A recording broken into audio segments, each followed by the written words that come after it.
Morning, boys and girls. BP back here. CP's over there. It's your cooking.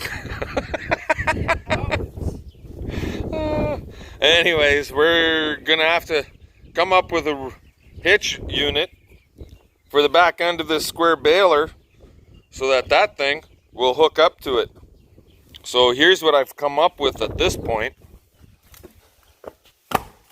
We cut a hunk of 2x2, just some light stuff, this right here. And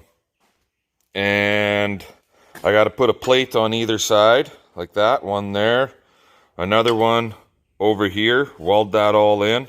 I got the holes drilled, and then we could bolt that on, and then right in the center of this plate, I got to get a couple of little plates welded on that come out to make like a clevis hitch for the Stuker to hook into it.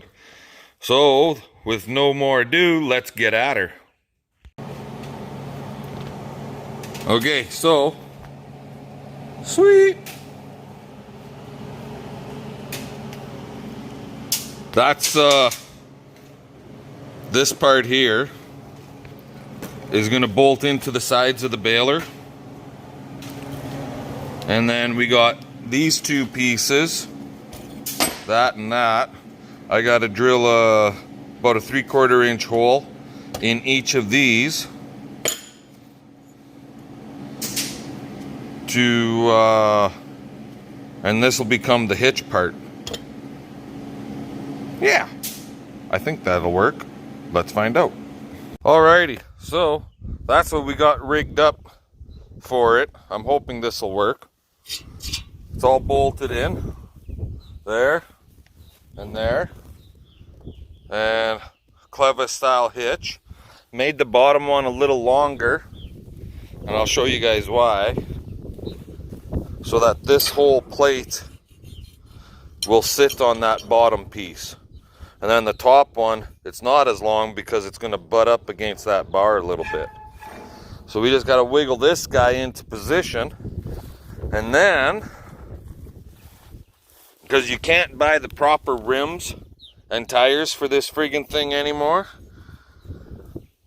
Normally on these things, this part of the rim here would stick out another inch on either side. A good inch, inch and a half on either side. And it'll pretty much fit in snug right to this tire housing framework type thing on either side. Like over here, it would fit in snug to the inside there and snug to the inside here. But in this situation, since we don't got that, I got to get some spacer of some sort to build that up in this space down here so that we don't blow the bearings out of these cheapo rims. And I shouldn't say cheapo, because this friggin' tire and that little tiny rim, that friggin' thing is 50 bucks. But that won't be that big a deal. And then it's just a matter of going through it, oiling her all up, and it should be good to go. Let's see what happens when we get it hooked up. Alrighty guys, so I don't know if it's gonna work or not, but only one way to find out. The spring, this is the trip arm right here. So you pull that, and that releases the lock, and then see that goes down, and now it's spring loaded. So I have to put a new spring here, and we just found this, but it was too long to fit in the hole right there. So I put this gizmo, just a few piece of flat bar, and gave it a quick buzz, zing zang. It's on there. So when you pull the rope up in the cab, that releases. Did you guys catch that? See right here? When it's straight, it's locked. So when you pull the rope, it releases. The weight of the bales pushes it down to the ground, then they can slide right off. And then the idea is when the bales come off, boom, it's supposed to lock, which it is. So that's a positive. Got our hitch in here, so that's a positive. For the rope, I just threw this flat bar, bolted it on, put this on for it to slide up there. Just a little mountain climbing type snap, carbonara strap, whatever the fuck they call those goddamn things. And so ran it around the yard with it running, and it doesn't look like the rope is going to catch on anything. So I think it should be good to go. We just need the weather to dry this friggin' grass hay that we got down so that we can go, right? But so yeah, that's what's going on there. Anyways, I think I'm gonna unhook him, and I might hook Big Blue up to our rake. I'm not sure yet. I need a coffee. Talk to you later. Hey guys, how's you going? What do you see up there? That'd be the wife raking. I got her up and running. I'm in Big Blue. I'm baling. There you be. Something I want to mention with these New Holland balers. Like, I've run the older Case / Heston balers that I've mentioned before to you guys.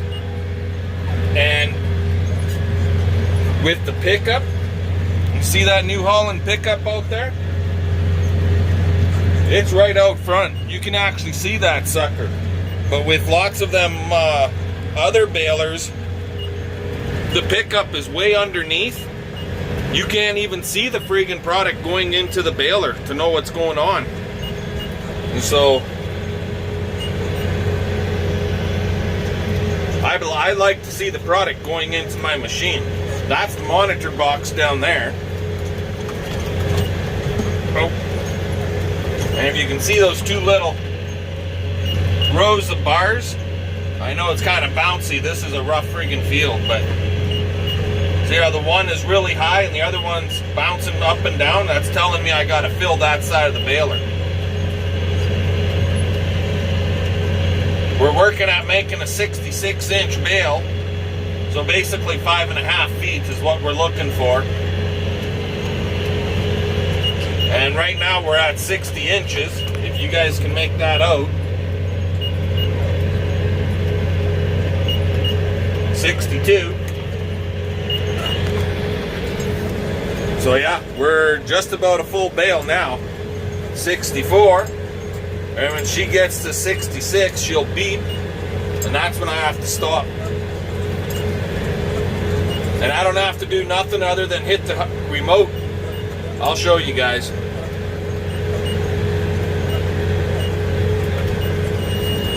There she be. She's honking away at me. Now you see that little round wheel? It's turning. One there and one over there. That means the twine is going on the bale. And then, see that little arrow thing along that yellow line? That's saying where the needles are positioned, okay? So when it gets all the way to the bottom, what looks like a pair of scissors, that's where it'll cut. And then my monitor is going to beep at me again, and it's going to tell me to kick the bale out. Now, there it is.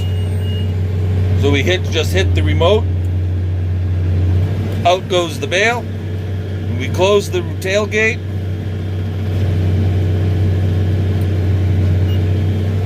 And that's her.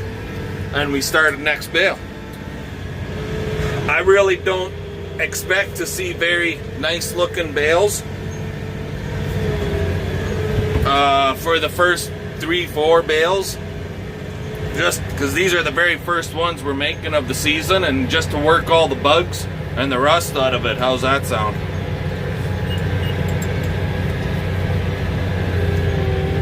Anyways, once I get around the corner up there, you can see the wife coming back this way. I'll turn you guys back on and we'll take a look at what that bale looks like. Talk to you then. Well, there it is. That's the second bale, guys. Snapshot that sucker. So, not a bad looking bale, I don't think. He's a pretty good size. I'll bet you he's going to end up weighing about 1,500. The first bale, I didn't show it to you right away. I had to, once I saw it when I turned the corner, I had to do some, I stopped the tractor and had to make some adjustments. It showed that the twine was going on, but the last 12 inches, the twine got caught up in a roller, just the way it got flipped for whatever reason, and that usually happens right within the first 5 bales of the season, with rust and just not feeding the way you want it to. Once you work that rust out, being that my baler gets parked outside all winter, here we are at 62 already. So there, the wife is done raking this piece.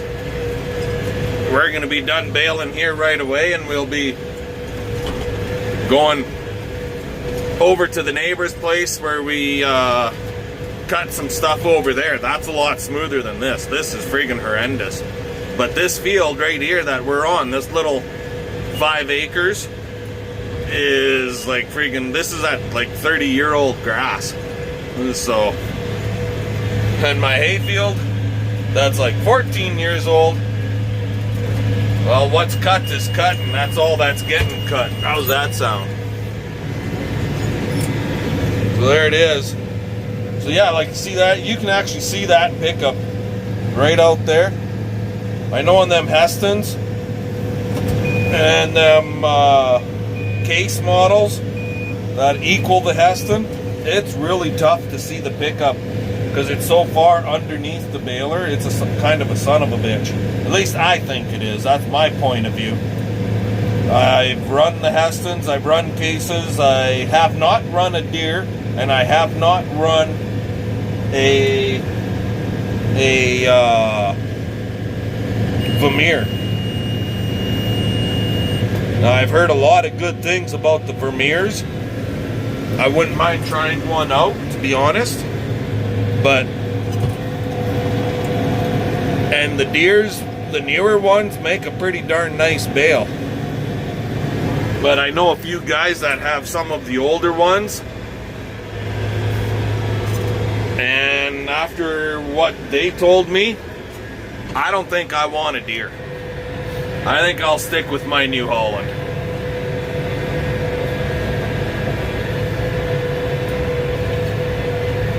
So, anyway guys, when we get over at the other field, I'll bring you back. There's a good, excuse me, a good shot. We end up getting another half a bale here, so that's not bad. But that bale with the twine missing off the side, that's the first bale we made. Kind of monkey fucked that one up, didn't we? But then that one, she looks pretty good. I can pretty much guarantee that that bale right there is about 1,500 pounds, maybe a little more, being 66 inch. Nice, true, clean, square corners, flat edges. I like that in a round bale. They truck nice, they haul nice, and they feed nice. Anyway, back. Well, there we go. We're in the other field. Wife is up there ahead with the rake, putting 2 into 1, so we're baling up 28 feet here. And there's the machine. That's gonna make it all happen. That makes it happen almost every year, and when he don't make it happen, there's another one, basically just like him, to look after that problem for us. And so, this is, hey, 2020 guys, catch you next time. How about this, guys? 6.4. Let's pump her up one more. 7.9. That's how you make it freaking happen.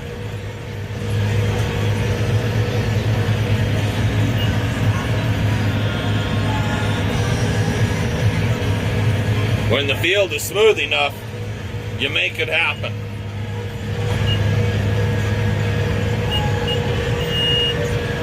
Just about got a full bale here already. I downsized it by 2 inches to 64 for trucking purposes. The 64-inch bales, I get 17 on the trailer and they handle it and they sit on there real nice.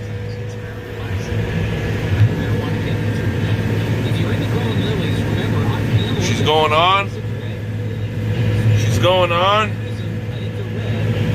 You can see that pickup. It's nice and clean. Belts are looking good.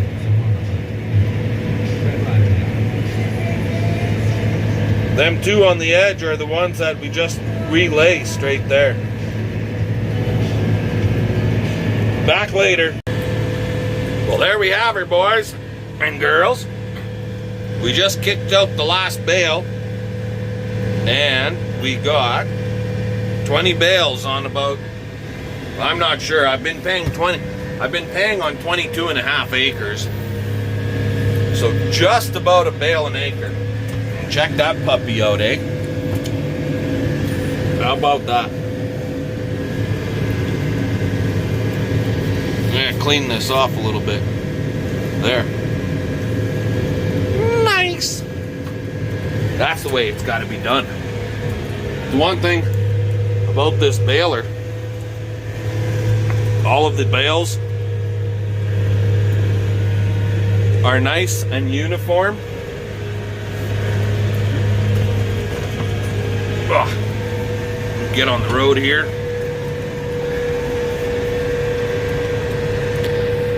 Time to go.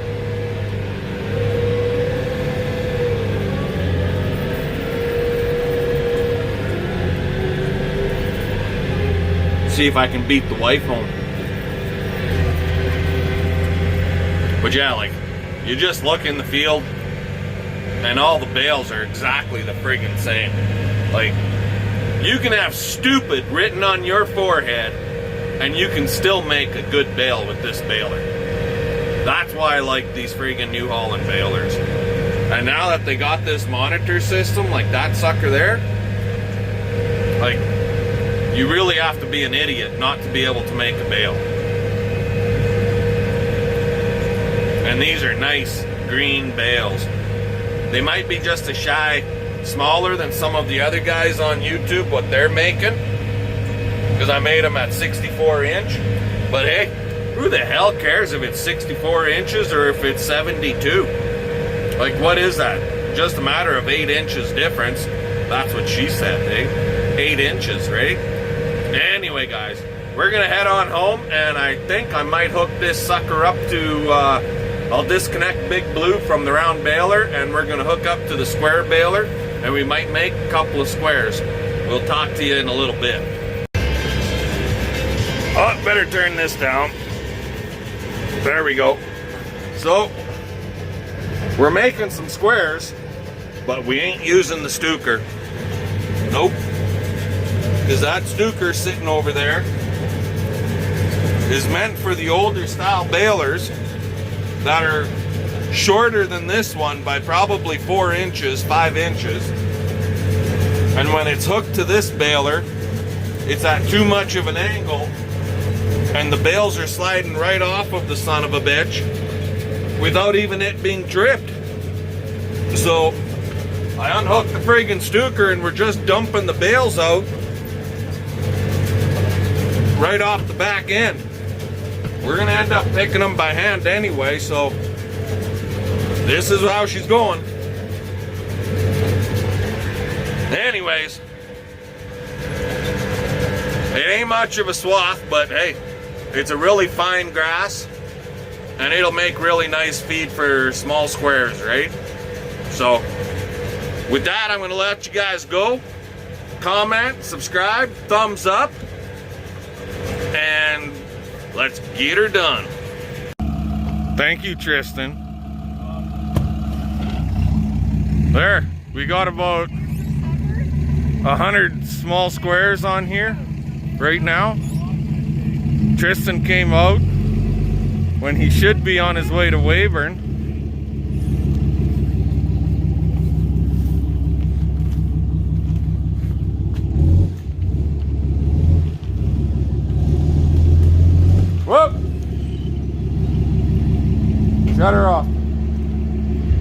and he should be on his way to Weyburn. He came out to give us a hand getting these suckers picked since we were making them today, and they're calling for rain tomorrow morning. Later, guys.